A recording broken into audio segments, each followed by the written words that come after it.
I can still remember the ad, a glossy, cheerful image promising a New Year's Eve you'll never forget at Glacier's Hollow Inn. Snow-draped cabins sat against a backdrop of pine trees, their peaks frosted in silver moonlight. It looked perfect, almost too perfect, and I booked it without a second thought. Emma had been restless in the city, and Lily, only 8, had been yearning for her first real snowstorm. This felt like fate, something magical to start the year afresh. The drive there was anything but magical. The road twisted endlessly through dense woods, the trees stretching their skeletal arms over the car, blotting out what little light pierced the overcast sky. Snow fell steadily, a silent curtain that muffled everything, transforming the world into an unbroken expanse of white. It felt like we were driving deeper into nowhere. "Daddy, are we there yet?" Lily asked from the back seat, her voice small and tired. "Almost," I lied, glancing at Emma. She stared out the window, her jaw set in that way it always was when she was uneasy. I didn't blame her. The GPS signal had vanished miles ago, and the wooden signs pointing us to Glacier's Hollow were rotted and half covered in snow. Finally, the lodge appeared, rising out of the storm like something out of a Gothic fairy tale. Its dark timber frame was stark against the endless white, its windows glowing faintly with golden light. Smoke curled lazily from the chimney. At first glance, it felt inviting, a haven in the wilderness, but as we pulled into the parking lot, the feeling shifted. It was the silence, not a bird, not a whisper of wind, just the crunch of our tires on snow. The caretaker greeted us in the lobby, a man so thin and pale he seemed carved from ice himself. His eyes were sharp, sunken, and his smile held no warmth. "Welcome to Glacier's Hollow," he said, his voice rasping like wind over dry snow. The lobby was old but clean, with a roaring fire crackling in the hearth and antique furniture polished to a dull gleam. A grand staircase loomed behind the reception desk, its banister dark with age. Yet, despite the fire, the room felt cold, as though the warmth stopped short of touching the walls. "You'll want to keep the fire lit after midnight," the caretaker said as he handed us our keys. His hand brushed mine, icy, like he'd been standing in the snow without gloves. "They don't like the cold." I paused. "Who doesn't?" He didn't answer, just offered that hollow smile again and turned away. Our cabin was cozy, small but thoughtfully decorated, with thick rugs and heavy quilts to fight off the creeping chill. The fireplace dominated one wall, its iron grate carved with strange patterns that I tried not to look at too closely.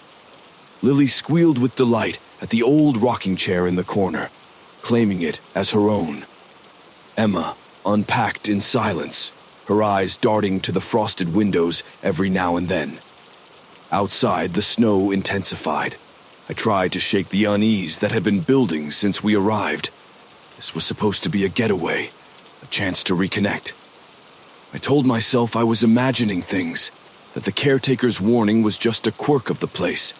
But as I stood at the window, watching the snow fall heavier and heavier, I couldn't shake the feeling that something out there was watching back. The first strange thing happened that night. Lily found the doll under the bed. I was stoking the fire, the heat a welcome barrier against the chill that seemed to creep in no matter how high we turned the thermostat. I didn't notice her at first, crouched low, her small hands reaching into the shadows. "Daddy, look what I found!" Her voice startled me. I turned to see her holding it, a porcelain doll, its face pale and perfectly smooth, with blue eyes that seemed just a little too bright. Its dress was tattered lace, yellowed with age, and one arm hung at an awkward angle, as though the joint inside had broken. "Where did you get that?" Emma asked sharply, glancing up from her book. "Under the bed," Lily said, cradling the doll like it was some great treasure. "Can I keep her?" I wanted to say no. Something about it made my skin crawl. but Emma nodded reluctantly. "Just make sure it stays in your room, okay?" That night, Lily insisted on sleeping with the doll. Emma and I lay in bed, the firelight dancing on the walls, but sleep didn't come easily. I kept hearing things, small noises, faint whispers just on the edge of perception. Once I got up to check the cabin, but the only sound was the steady crackle of the fire.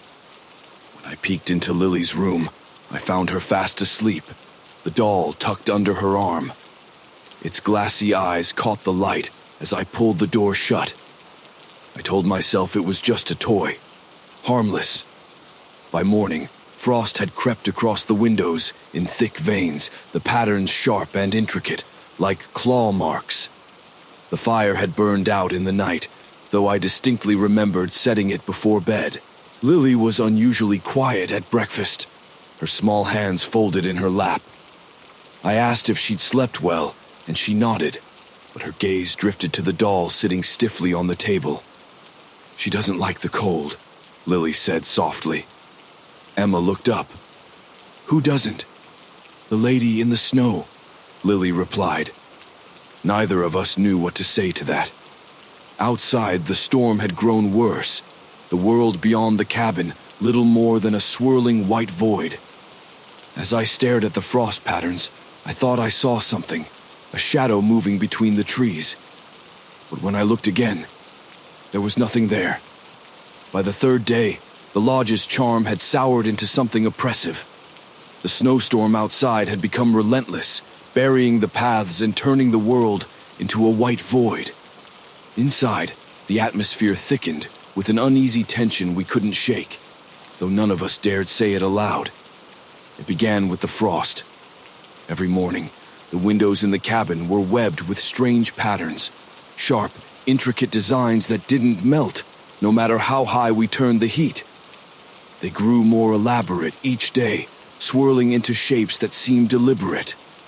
Today, the frost had formed a jagged spiral across the largest window, the center like an unblinking eye staring into the room. Emma found me studying it and touched my arm. "You've noticed it too, haven't you?" she said, her voice barely above a whisper. I nodded. "It's just the cold," I lied, but the words tasted hollow.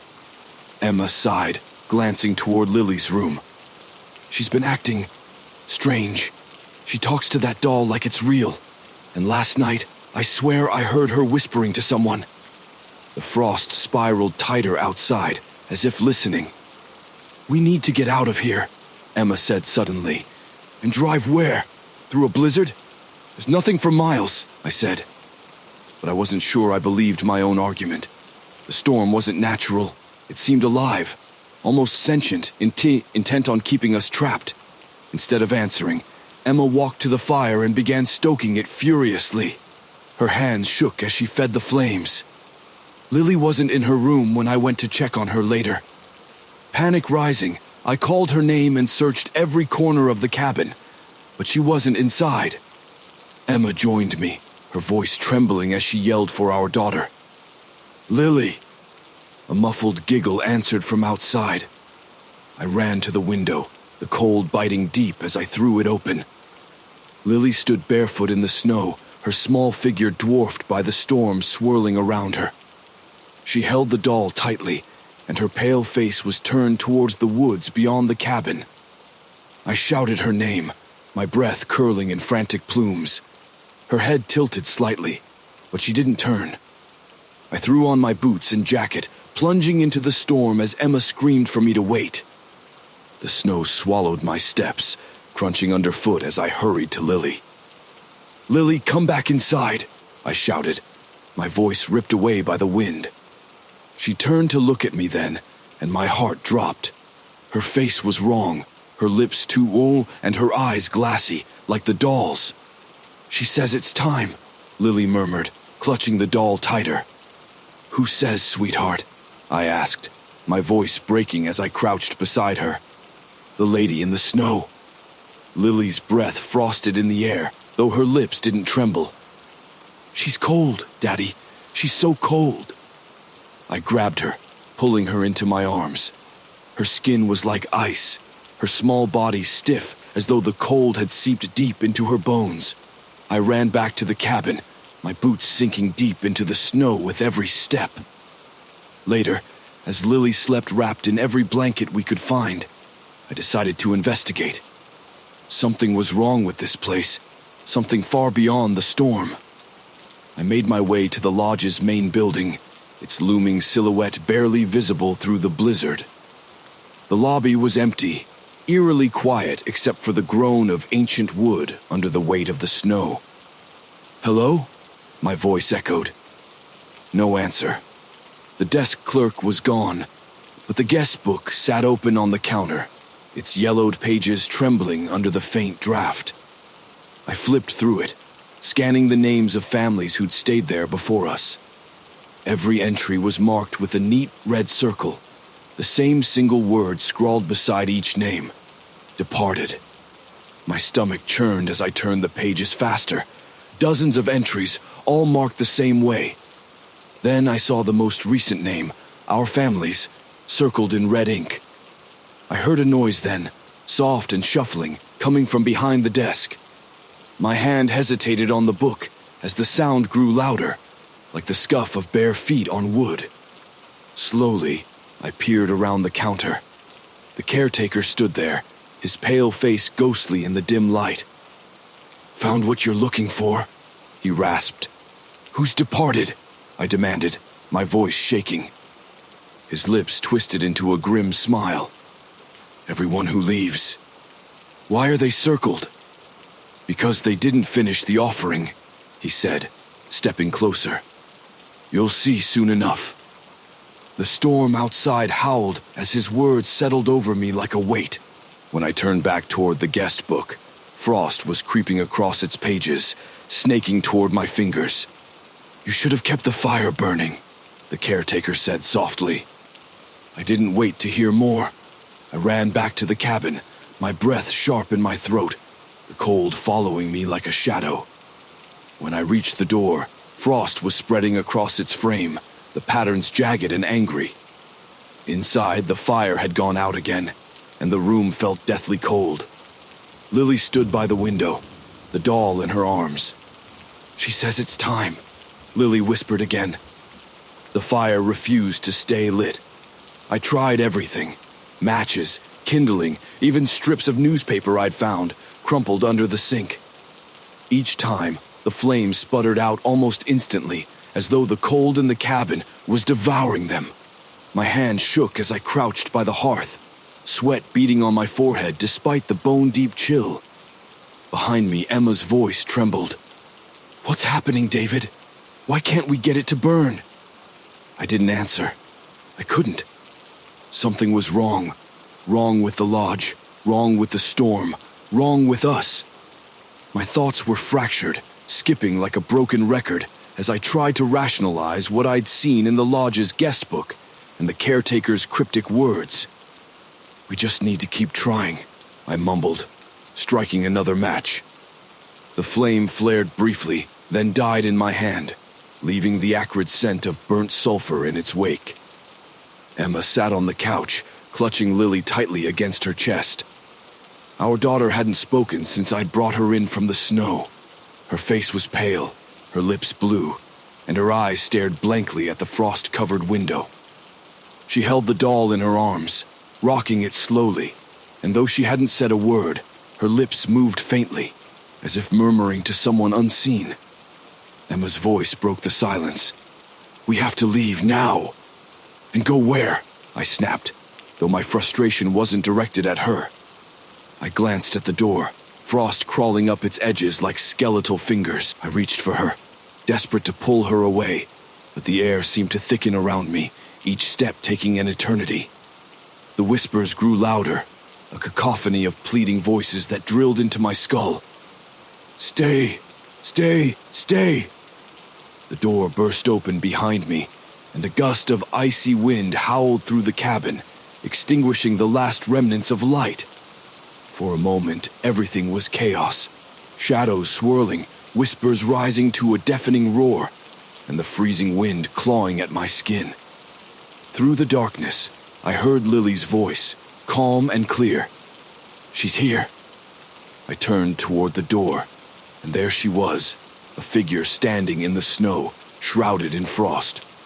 Her face was pale, her hair tangled with ice, and her eyes burned like frozen embers. She stepped forward, the frost following her like a living thing. And as she reached for Lily, I finally understood. This was the offering, and we were too late.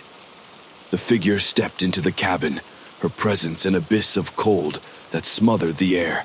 Every breath froze in my throat, and the frost spread rapidly across the floor, creeping like hungry tendrils.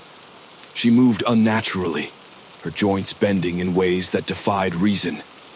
Her gaze was fixed on Lily, who remained eerily calm, her small hand still clutching the doll.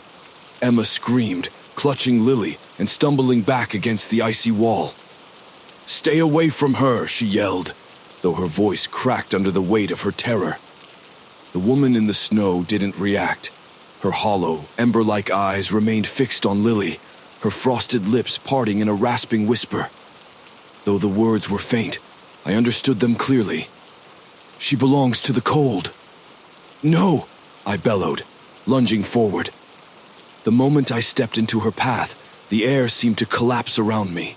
A wave of cold struck like a physical blow, driving me to my knees. Frost crawled up my legs, biting into my skin, as if the cabin itself were alive and trying to consume me. "David!" Emma shrieked, but her voice sounded distant, muffled by the all-encompassing cold.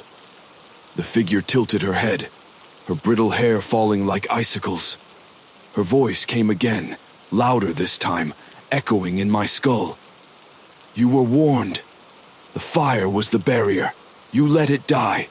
And now she is ours." I struggled against the frost holding me down, my mind racing. This thing, the woman, the storm, the frost, wasn't just a ghost. It was something else, something ancient and bound to this place. And Lily had become its target. "You can take me," I choked out, my voice breaking under the cold's grip. "Take me instead." The woman paused, her head tilting again as if considering my offer. For the briefest moment, her gaze shifted from Lily to me, her lips curved into something that might have been a smile, though it was jagged and wrong, more akin to a crack splitting open frozen glass. "The offering has been made," she whispered. "There is no trade." Behind her, the shadows writhed, growing darker, thicker. From their depths, more figures emerged, twisted shapes of frost and sorrow, their faces etched with pain. They crawled toward us, their jagged hands reaching, the frost following in their wake. I twisted, grabbing the poker from the hearth with a trembling hand. The metal bit into my frozen skin, but I didn't care. Swinging wildly, I struck at the encroaching frost, the motion clumsy and desperate. Sparks flew where the poker scraped against the icy floor, but it didn't stop them.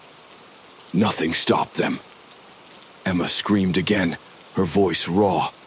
"What do you want from us?" The woman in the snow didn't answer. Instead, she raised a hand, her movements slow and deliberate. With a single gesture, the frost surged forward, slamming into me and Emma like a tidal wave. Emma's grip on Lily broke, and our daughter slid to the floor. "Lily!" Emma sobbed, scrambling to reach her, but the frost pinned her in place. Lily stood slowly, the doll still in her arms. Her movements were stiff, unnatural, as though strings were pulling her. Her gaze met mine, and my heart shattered. Her eyes were no longer her own. They glowed faintly, the same burning embers that filled the woman's stare. Lily's lips moved, but the words weren't hers. "She is claimed." "No!" I screamed, lunging toward her. The frost rose again, slamming into me like a wall. My body hit the floor hard, and I felt the frost creeping up my chest, locking me in place. I turned my head, desperate, my vision blurring with tears and cold. The woman reached for Lily, her hand brushing against my daughter's cheek. The frost recoiled as if alive, surging toward the woman in swirling ribbons. It wrapped around her, consuming her form until she dissolved into the storm itself. For a moment, everything was still. The frost stopped spreading. The shadows fell silent. Then Lily collapsed. I broke free of the frost, scrambling to her side. Her small body was limp, her skin icy to the touch. "Lily," I whispered, shaking her gently. "Please, wake up." Her chest rose slowly, shallow breaths escaping her lips. She was alive, but the glow in her eyes was gone, replaced by the hollow look of exhaustion. Emma crawled to us, pulling Lily into her arms and sobbing uncontrollably. "She's okay," she whispered over and over, as if trying to convince herself. The frost on the walls began to melt, dripping onto the floor in cold puddles. The air warmed slightly, though the storm still howled outside. We didn't dare stay. By dawn, we had reached the car, abandoning everything we'd brought. As the lodge faded in the rearview mirror, I glanced at Lily in the back seat. She clutched the doll tightly, her pale face turned toward the window. "She's still cold," she whispered faintly. I didn't ask who she meant. The frost didn't follow us, but even now, I feel it creeping in the edges of my mind. The cold, the whispers, the promise that we never truly escaped. The glacier's hollow inn wasn't finished with us. It never lets you go completely.